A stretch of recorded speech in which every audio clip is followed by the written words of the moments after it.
At 8:50 that night, I pulled on my work jacket while my girlfriend Anita sat on the couch pretending to watch television. She had barely followed the episode. Her eyes kept moving toward the clock above the kitchen doorway. I picked up my keys. "I'll see you in the morning," I said. "Okay," she replied, a little too quickly. I waited for her to look at me, but she kept her attention on the screen. That told me more than any goodbye could have. I walked outside, got into my car, and backed out of the driveway as if I were heading to my overnight shift. At the corner, I turned toward work. 2 streets later, I doubled back. I parked beside a row of dark hedges where Anita could not see my car from the house. From there, I had a narrow view of our front window. For several minutes, nothing moved. A curtain shifted. Anita leaned toward the glass and looked down the road. She was checking whether I had really gone. My hands tightened around the steering wheel. 15 minutes later, the front door opened. Anita stepped outside wearing black jeans, heeled boots, and the red coat she usually saved for nights out. She had never mentioned any plans. She got into her car and drove away. I waited until she reached the end of the street, then followed. I stayed several cars behind her while she crossed town. Every turn took her farther from the bars and restaurants she normally visited. Eventually, she entered a quiet neighborhood and pulled into the driveway of a small house with a porch light burning. Before she could knock, the front door opened. A man stood there. Tony. I had never met him, but my closest friend Sam had described him after seeing Anita with him the night before. Tony smiled and reached for her waist. Anita stepped inside. The door closed behind them. I took out my phone and called Sam. "She's inside," I said. There was a short silence. "You're sure?" I watched him let her in. Sam exhaled. "We're coming." I looked at the time. 9:17 p.m. Anita believed I would be gone until morning. She had no idea I had called out of work hours earlier. For more than a month, I had felt something changing between us. At first, it was small enough to dismiss. Anita began asking about my schedule more often. "What time are you leaving tonight? Will you be home by 7? Do they ever let you leave early?" The questions sounded normal on their own. Together, they formed a pattern. Whenever I worked overnight, she became restless as the evening approached. She glanced at the clock. She complained if I moved too slowly. If I stopped to make coffee before leaving, she asked whether I really needed it. During the day, she could still be affectionate. She would sit beside me, laugh at something on her phone, or talk about plans for the weekend. But once the sun went down, I felt as though I were standing between her and something she wanted. Her phone changed too. She used to leave it on the kitchen counter. Suddenly it stayed in her hand or face down beside her. If a message arrived, she checked it immediately. When I asked who was texting, she gave vague answers. Janice. Someone from the group chat. Just spam. I never asked to search her phone.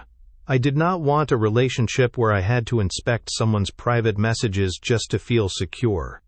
Still, the feeling would not leave. One morning I returned from work and found the bed made. That was strange because Anita usually slept until I came home. "You've been up long?" I asked. She stood at the kitchen sink with her back to me. "Couldn't sleep. The coffee maker was cold, her hair was styled, she was wearing the same jeans she had worn the previous evening. When I asked what she had done all night, she turned around sharply. "Why do you keep asking me that?" Her tone caught me off guard. I asked one question. "You always ask." "No, I don't." She folded her arms. "You're acting like I need your permission to exist while you're at work." I stared at her. "That isn't what I said." "It's what you meant." From that point forward, every simple question became an argument. If I asked whether she had gone out, she accused me of checking up on her. If I noticed that she had showered before sunrise, she said I was being strange. If I asked why she seemed eager for me to leave, she rolled her eyes. Finally, one evening I sat across from her at the kitchen table. "Is there someone else?" Anita did not hesitate. No. She said it with such confidence that I almost felt ashamed for asking. But she did not reach for my hand. She did not ask what had made me feel that way. Instead, her face hardened. This is getting ridiculous, Jack. I'm telling you what I've noticed. You work all night, come home tired, and invent things. I'm not inventing your behavior. She pushed her chair back. So now I'm on trial? I asked whether someone else was involved. And I answered. She stood. You need to stop questioning what I do while you're gone. I live here too. That sentence stayed with me. She had not said I should trust her. She had told me to stop interfering with the hours I was away. A few days later, she mentioned the same bar for the third time that week. She said a friend had gone there. Later, she said she had heard the music was good. The next day, she complained that the drinks were expensive, even though she had never told me she had visited. That was when I called Sam. Sam had been my friend for years. Anita knew him, but they were not close enough for her to study his routines. I told him what had been happening. He listened without interrupting. You want me to check the bar? He asked. I need to know whether I'm losing my mind. You're not. You don't know that yet. No, he said, but people who have nothing to hide usually don't get angry when you ask where they were. The following night, while I was working, Sam visited the bar. He found Anita almost immediately. She was sitting in a corner booth with Tony. Their knees were pressed together. Tony had one arm stretched along the back of her seat. Sam watched long enough to be certain. Anita kissed Tony. A few seconds later, Tony placed his hand high on her leg, and she leaned closer instead of pulling away. Sam walked outside and called me. I answered beside the loading doors at work. His voice sounded different. I saw her. My stomach dropped. With him? Yeah. What were they doing? Sam paused. That pause hurt more than the answer. They were kissing. For a moment, the sounds around me disappeared. I could see people moving, but their voices felt far away. Sam kept talking. He described Tony. He told me where they were sitting. He explained how comfortable they looked together. I thanked him and ended the call. I did not contact Anita. I finished my shift. When I returned home the next morning, she was asleep in our bed. At least, she wanted me to believe she was. The bedroom smelled faintly of perfume. Her red coat was hanging in the closet, but the sleeve was twisted as if she had put it away in a hurry. I stood beside the bed and looked at her. Her breathing was too steady. She was pretending. I went into the bathroom, showered, and came back out. Anita opened her eyes. Morning, she murmured. Morning. Long night? Pretty normal. She smiled and pulled the blanket higher. Watching her lie that easily changed something in me. Until that moment, a small part of me had expected a confrontation. I had imagined asking questions, hearing excuses, and deciding whether any part of the relationship could be saved. But Anita had already shown me how that conversation would go. She would deny. She would accuse. She would make me defend the fact that I knew what I had seen. Therefore, I decided not to give her the chance. The house belonged to Anita's parents, and we paid them rent every month. I covered most of it. Almost all the furniture belonged to me. Some pieces had been mine before Anita moved in. I had bought most of the rest. The couch, the television, the dining table, the shelves, the kitchen appliances, the mattress. Even the curtains in the living room had come from my old apartment. That afternoon, I called out of my next shift. I contacted Sam and 4 other friends I trusted. Including me, there would be 6 of us. Sam cleared space in his garage. It was only 10 minutes away. 2 friends had pickup trucks, which meant we could make several quick trips during the night. I wrote a list of everything that belonged to me. I checked receipts where I needed to. I separated what was mine from what was Anita's. I had no interest in taking her clothes, her jewelry, or anything her parents owned. I wanted my life out of that house. That was all. By the time Anita woke up, I was lying beside her as if nothing had happened. She stretched and looked at the clock. "You're working tonight, right?" "Yeah." "What time are you leaving?" "Same as usual." She nodded. For the rest of the day, I acted normal. We ate dinner together. She complained about something on television. She asked whether I could transfer my part of the rent early that month. I told her I would handle it. She smiled. At 8:50, I put on my jacket and left. Now, standing outside Tony's house, I finally knew where Anita had been spending the hours she guarded so carefully. I drove back home. Sam and the others arrived shortly after me. 2 pickup trucks turned into the street with their headlights low. Everyone parked quickly. Sam stepped out and looked toward the house. "You think she could come back early?" "She thinks I'm working until 6. "What if Tony brings her home?" "She drove herself." Sam studied my face. "You're sure about this?" I unlocked the front door. I've never been more sure. We began with the largest items. The couch took 4 of us. As we lifted it through the doorway, one of the legs scraped the frame. The sound made everyone freeze. I looked toward the street. No headlights appeared. We carried it to the first truck. The television followed, wrapped in blankets. We removed the shelves, the coffee table, and the dining set. Once both trucks were full, Sam and another friend drove to the garage while the rest of us kept packing. The house slowly lost its shape. My clothes came out of the bedroom closet. Without them, Anita's dresses hung alone along one side. I packed my shoes, my books, my electronics, and the framed photographs that belonged to me. In the bathroom, I took my towels, electric razor, soap, and the small cabinet I had bought for storage. In the kitchen, we emptied drawers and cupboards. I left Anita's plates, mugs, and cookware. But the microwave was mine. So was the coffee maker, the toaster, the knife set, the small table where we ate breakfast. By midnight, the room sounded different. Every footstep echoed. Because it was December, a Christmas tree stood in the living room. Anita and I had decorated it 2 weeks earlier. I stopped in front of it. Most of the ornaments were mine.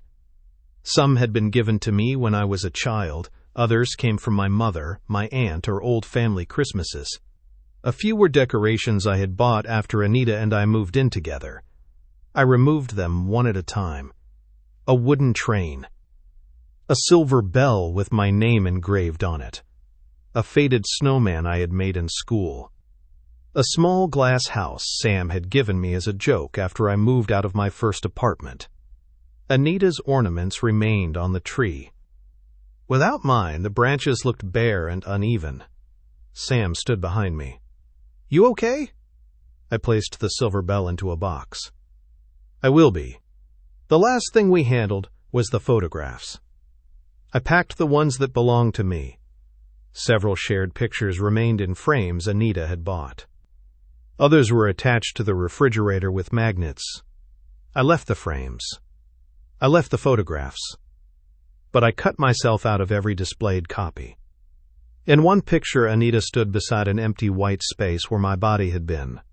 In another, my arm disappeared from around her shoulder. There was a photograph from a Christmas party where she was laughing towards someone who was no longer there. It looked strange. That was the point. When she returned, I wanted her to see the relationship exactly as it was now. She was still there. I was gone. Before leaving, I placed my key on the bare kitchen counter. We completed the final trip sometime after 3. At Sam's house, my belongings filled most of the garage. Boxes stood between the couch and the dining chairs. My mattress leaned against one wall. The others stayed for a while. Someone brought out drinks. Nobody celebrated. They understood that even when leaving was the right choice, it could still hurt. Around 5, the last friend went home. Sam sat beside me on the garage steps. "You want me to take your phone?" No. You're waiting for her message. I'm waiting to see when she gets home. Sam looked at the dark screen in my hand. That's going to hurt. I know. The phone stayed silent. 5:30 passed. Then 6. My shift normally ended at 6, and I usually reached home around 7. At 6:45, the screen lit up. Anita had sent 2 words. What the fuck? I stared at the message. Sam leaned closer. She's home? Just got there. I felt no satisfaction. The time told me everything. Anita had stayed with Tony until 15 minutes before I normally arrived. She had planned to walk into the house, change clothes if she needed to, and climb into bed before I came home. She had timed it perfectly. That meant she had probably done it before. Maybe many times. The thought hit harder than seeing Tony open the door for her. This had not been one reckless night. It was a routine. A second message arrived. Where are you? Then another. Where is everything? I did not answer. My phone began vibrating every few seconds. Jack, call me. This isn't funny. Please tell me what's going on. Her tone shifted quickly. At first, she sounded confused. Soon, she began pleading. I need to talk to you. Please come back. We can fix this. I still said nothing. About 10 minutes later, her messages changed again. This is about what you accused me of, isn't it? Nothing happened.